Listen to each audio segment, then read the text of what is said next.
right? When you talk about photovoltaics, there is a certification. There's a certification that is available, comes from the NABCEP. That's the National Association of Board Certified Energy Professionals. Okay? That's the NABCEP. The NABCEP certification is given by the government, by the United States government. That board is comprised of the United States government. Okay? So, in order to get the NABCEP certification, in order to take the exam to get the certification, you've got to have something like 500 hours of solar installs under a master solar installer. Okay? A master certified installer. You've got to have 500 hours and an apprenticeship under this solar installer. So what happens? What do they set up? They just set up a dynamic where Del Vecchio is going to make his son the apprentice, not you. They set up a dynamic where Flynn in the IBEW is going to look out for Flynn, and he's going to bring him along. This is not to say that you're not going to see any master certified solar technicians. That's not to say that. There's going to be some, and generally speaking, they're going to show a lot of teeth, and they're going to shuck and jive, and they're going to have been in these unions and accepted in there. And so those are going to be the ones that you're going to see become the certified installers. But generally speaking, this is a game to hold us out yet again of an emerging market. Okay? Because the person that is going to give you the apprenticeship is not going to give you the apprenticeship. Okay? So what I did was I recognized that, and I bought their materials, and I took their classes, and I learned what it was that they were doing. And I said, I don't need your certification. I built my own solutions now. I'm good. I don't need you, right? And so it dawned on me that power equals power. If I can build this with this box I built, the truth of the matter is, in putting it together, it was all of 2 hours work.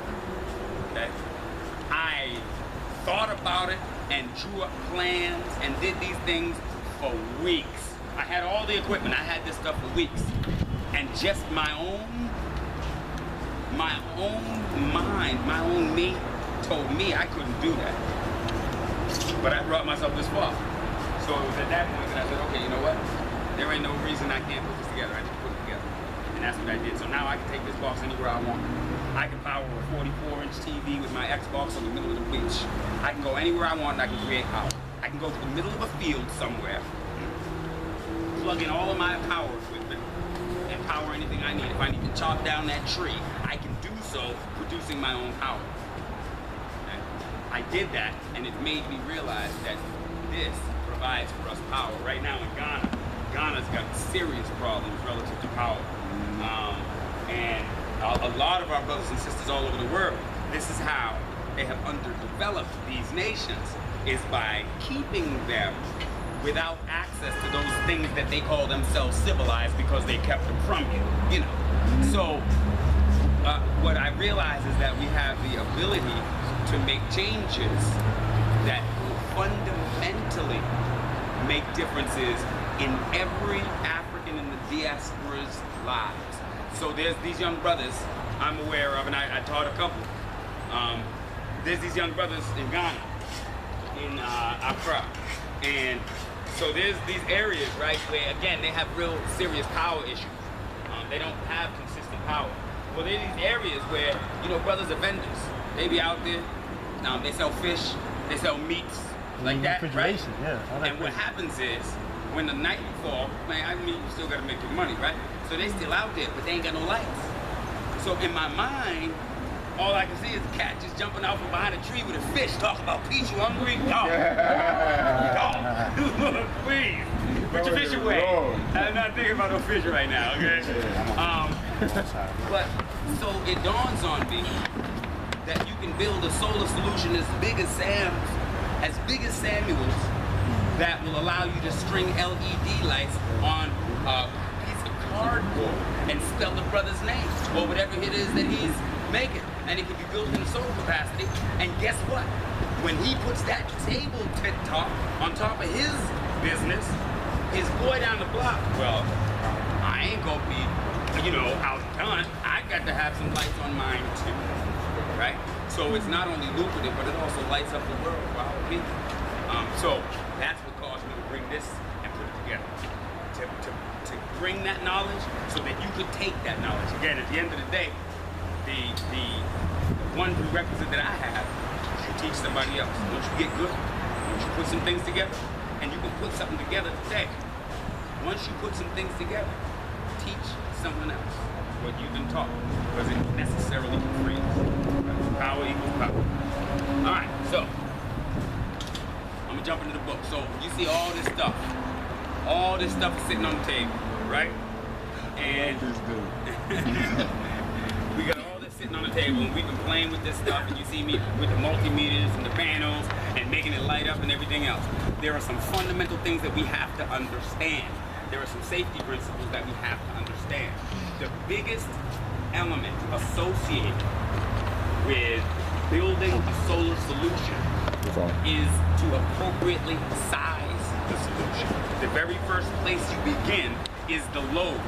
The load is, what are you trying to power? What are you trying to power? So if you look through your house, you do an analysis, and on the disk that you have, there are this analysis sheets, so you won't have to remember this verbatim. Those analysis sheets, you'll be able to print out, and you'll be able to do these equations very easily. But the question becomes, what is it that you need to give power to, right? And so if you've got a refrigerator, your refrigerator may be 100 watts. If you've got a computer, your computer may be 75 watts. A light bulb is 40 watts, okay? So you have to add all of the appliances or the power needs to the equation, right? So suddenly you say, okay, so that was 100 watts, 75 watts, and another 30 watts. Fine. What was that? 210? 210, okay, 210. So you say to yourself, okay, so I just added up my refrigerator, my computer, and my light bulb, and that's all that I need. Okay, so I need 210 watts. No, 210 watts is what you need for a single amp hour. That's 1 amp hour. So that 100 watt requirement for the refrigerator is 100 watts per hour. It needs 100 watts per hour. So if you needed a refrigerator to run for 24 hours, would a 100 watt solution work? No. If you needed 24 hours, it would be a 2400 watt. And a refrigerator has surge power. It does, when a compressor goes on, it goes boom, and you feel that refrigerator throughout the house. Well, that surge power you've got to accommodate for, and your solution has to scale up in order to allow for that surge. Right, for the benefit of everyone, how did you arrive at, how do you know the requirements per hour for each appliance? Every appliance has a little metal tag on the side of it or on the back of it, and it will give you exactly the ratings and the requirements for absolutely everything that draws power. So basically with a refrigerator, if I want to power my refrigerator, the light bulb, everything, so that's where I get the amp hours. That's right. That's how you know so how much that's power how you is get needed. to that 200 and plus figure that you mentioned. Because it's on the appliances. Exactly. You can always look and you'll know exactly where that is. Okay? So the most important thing in a solar solution is sizing. You have to size it. So again, we said that 100 watt refrigerator is not simply 100 watts. It's not that easy. It's 100 watts across 24 hours, right? So that's 2400 watts, plus the surge power, which could be anywhere from 100 to 300 watts. So for that refrigerator alone, you're going to need at least a 2400 watt solution just for the fridge. Add a 40 watt light bulb. Now you got a 40 watt light bulb. It's not going to be going 24 hours a day unless you have 6 daughters like I do. If you add a 40 watt light bulb, you want to do math and you want to kind of scale upward with your math. You want to be conservative. You want to say, if I'm going to use this light bulb for 8 hours, call it 10 hours, 12 hours, and you build your solution according to that. Understand, in every area, we look at, there's a number of components associated with it. We're going to study each and every one of them, okay? But with each component, there is the potential for energy loss. So the solar panel is rated at 100 watts. What does that mean? It means that your car could get 100 miles per gallon, right? That's assuming perfect inflation of your tires, assuming absolutely perfect factory sealed conditions in order to achieve those results. That's what that means, okay? And so when they say 100 watts, that's exactly what they're saying. Given 100% optimal conditions, full insulation, and it doesn't go beyond the panel, just talk about their panel. This panel will serve and continue to provide energy at a 99.99% efficiency for 25 years or more. For 25 years or more, each and every cell will operate at a 99.99% efficiency. Okay? After 25 years, they will diminish to a 99.998, and it will drop down. These will never stop working. They'll never stop working. But again, the real issue is that you're going to experience loss of energy from the panel to your cable, from your cable to your charge controller, from your charge controller to your battery, from your battery to your power inverter. In each and every hop, in each and every time that you move that energy, there is the potential for loss. So you're not going to end up with exactly what you thought. So when you size a system, and again, arguably the most important component of any solar or any power-based build is accurately sizing it. So when you size a system, you always scale upward. You build in more than what you actually need. So if that refrigerator said it needs 100 watts and it's got a 300 surge watt, then you bump that surge to 500 and you overbuild your solution to accommodate that refrigerator. If you do that, then when you size everything and you've counted your light bulbs and you've counted your refrigerators, your stereos, your Xbox, your TVs, if you oversize everything, then you'll never have a problem, right? You'll never have a problem looking for energy that you do not have. Okay? If you look up on that roof, what they have is a solar array, and that is a full 2 kilowatt solar system. That is an amazing system. That is what the average American household needs and uses. The problem is, only 1/3 of American households can take advantage of that based on their orientation. They're not pointed in such a way that they can actually use the solar solution. Furthermore, everyone doesn't have the surface area. You know what I'm saying? Ants just living that way. And because of that, so because of that, I was telling her for like 10 years. What kind of your house is in privilege? the perfect position for solar panels. 10 years ago, like you should throw some solar panels up there. And you know what? By that time, it would have paid itself off completely, 100%. But it's still a great solution. The one thing that you'll notice, and you'll see that there's a lot of companies that are popping up and absolutely start to think about business models. While we speak and while you learn, think about business models. This is what it's all about, okay? What these companies are doing is they're showing up, they're buying these panels cheap from Alibaba and the 40 Thieves, and they're getting them into the country cheap, and they're fabricating their own balance of systems, those aluminum components that connect to the roof. They're fabricating their own, and they're building out the solution. Behind you is everything that they need. That box, that set of boxes behind you is coming directly from that solar panel. It is using everything that you see on this table here, and everything that we've built that I have here in this box is using all of those things, and then it's also got 2 shutoffs, 2 safety switches, so that they can kill power and not hurt the system and not hurt the panels. Then it has intermediary junction, so that way it's connected to the grid and it is also connected to the solar panel. So when there's enough solar power available, it will automatically switch. And that is called a grid tie build. That's a grid tie build. You're still tied to the grid, and your system can automatically switch back and forth between grid-based power and solar-based power that you're providing for yourself. Okay, that's a grid tie system. This is very simple. It's easy for them to build. It's economical for them to build. So they're going to the nation and they're saying, hey, you ain't got to pay for it. We'll do it. The installation cost, we'll stretch it out over X amount of time. It's going to be low cost. And you're going to be able to generate your own energy. The problem with solar energy and solar solutions is the majority of the people, they're telling you the truth, but they're not telling you the whole truth. Of course. Right?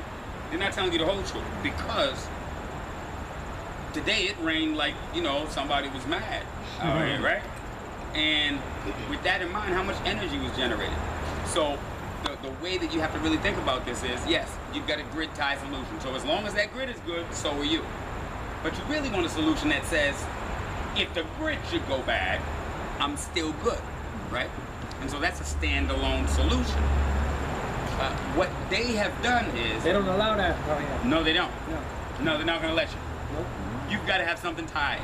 And the way that I would do it, well, again, I've got all different kinds of designs, but the only thing that you really see of my property is one little shack sitting there with a broken down roof and there's one washing machine and it just goes 24 hours a day.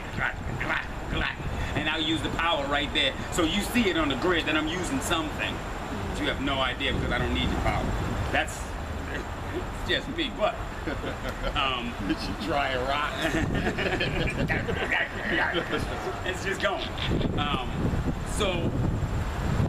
So what they do is they get these cheap panels, they get the cheap balancing system, and they build a pattern of how to run those boxes, right? And they tell you, we're going to supply your, look, we're going to augment your electricity. But again, when the monsoon comes down, you're not generating any power, right? So if you were an off-grid solution, you'd be screwed.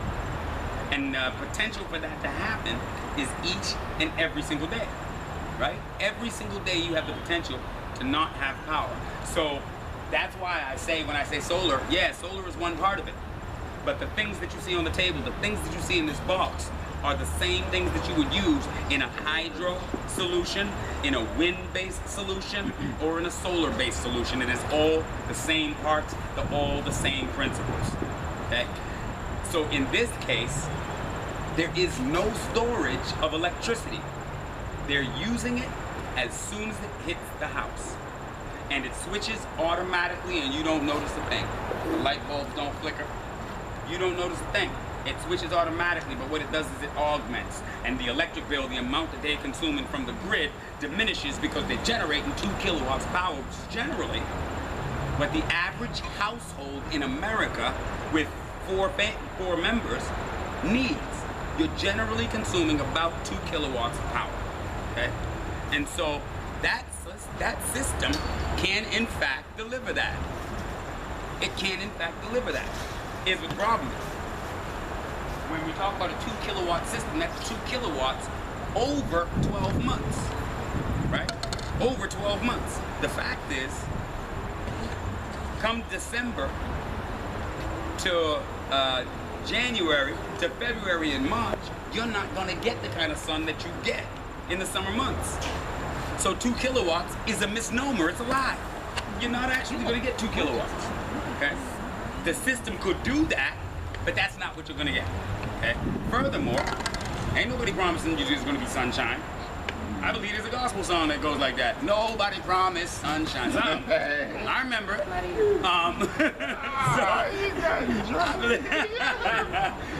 But the truth is, nobody promised you any sunshine. So while they can build the system that can accommodate 2 kilowatts, there's no guarantee that you're going to get 2 kilowatts of power. Okay? So this is a simple pass-through. Simple pass-through. Wow. Oh, no problem. Indeed. If there's going to be video, we're going to have I have everything. Yes, I'll see you soon. All right. Take it easy, sis. You too. How you doing, Queen? Welcome. Good meeting you. All right. I'm kicking.